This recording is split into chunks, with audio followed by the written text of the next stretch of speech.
अस्सलाम वालेकुम नाज़रीन। ड्रामा सीरियल रंग महल के नेक्स्ट आने वाली एपिसोड में आप देखेंगे कि आखिरकार सालार महापारा और महापारा की दादी अम्मा के घर में चला जाता है। जैसे ही जाता है तो वहाँ पर महापारा की दादी अम्मा उसे देखकर बहुत ज़्यादा खुश होती है और उससे कहती कि बेटा, बड़ी खुशी की बात है कि तुम हमारे घर में आए हो।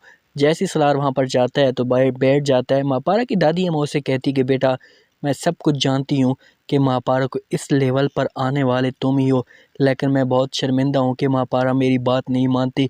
मैं पूरी कोशिश करूँगी कि उसे राज़ी करने के लिए। महापारा की दादी अम्मा सालार से पूछती है कि बेटा, आपके घर वालों का क्या हाल है। जैसे ही सालार ये बात सुनता है तो दादी अम्मा को कहता है कि दादी अम्मा, जिस दिन से महापारा को उन्होंने घर से निकाला, मैं भी उस दिन से वो घर छोड़कर आ चुका हूँ, और जब तक महापारा उस घर में नहीं जाएगी मैं भी उस घर में कभी भी नहीं जाऊँगा। जैसे ही महापारा की दादी अम्मा ये बात सुनती है तो काफ़ी ज़्यादा शर्मिंदा होती है। दूसरी तरफ आप ये भी देखेंगे कि सारा महापारा के पास आती है और उससे कहती है कि आपने बताया भी नहीं और आप घर छोड़कर आ चुकी है और इतनी बड़ी तरक्की आपकी हो गई और आपने मुझे कुछ खिलाया तक नहीं। जैसे ही महापारा ये बात सुनती है तो सारा को कहती है कि सारा, मैं आपसे बहुत नाराज़ हूँ, आपके साथ बात ही नहीं करना चाहती, आपने मेरी दादी का क्या हशर करवा दिया। जैसे ही सारा ये बात सुनती तो महापारा को कहती है कि क्या हुआ, आप मुझे कुछ बताएंगी तो सही, तभी मुझे पता चलेगा, मैंने तो इस किस्म की कोई भी बात नहीं की। वहाँ पर दादी अम्मा बोल पड़ती कि महापारा छोड़ो इस बात को, आप बड़ी दूर अरसे के बाद सारा आई, आप इसकी मेहमान नवाजी करें।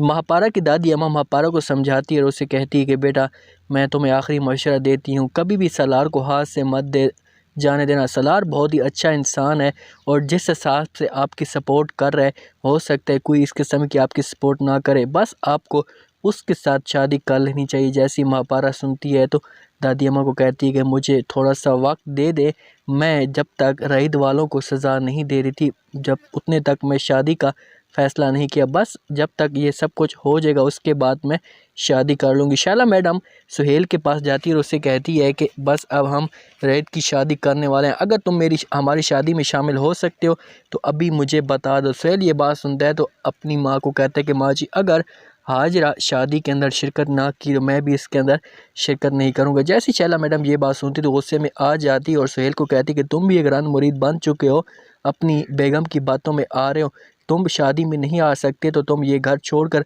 हमेशा के लिए चले जाओ।